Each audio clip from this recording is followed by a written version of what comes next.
پرانیا خلک باجار خوی بکار بازرگانی و چاندنیه و مجولن. هر وها اف باجار به برهمکرنا هنگوف جی تیناس کرن.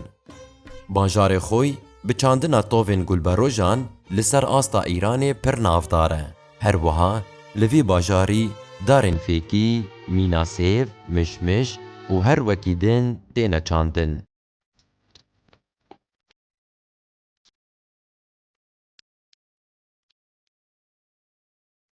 باجار خوی خودی خوزایه که خوشک و بالکشه. جچم، کانی و گولان بگره حتی بچیایان لدردورا باجیر تینه دیتن.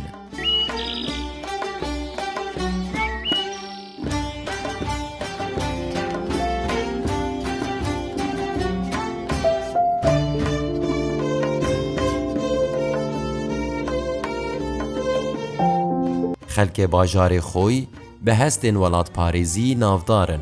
ده همو سرهلدان و شورشان ده خودی رولن. ji komara Kurdistanê bigire û heta serhildana jin jiyan azadî xelkê vî bajarî ji bo bi destxistina mafê xwe her tim di nava berxwedaniyê de ne û di oxira azadiyê de canê xwe feda kirine.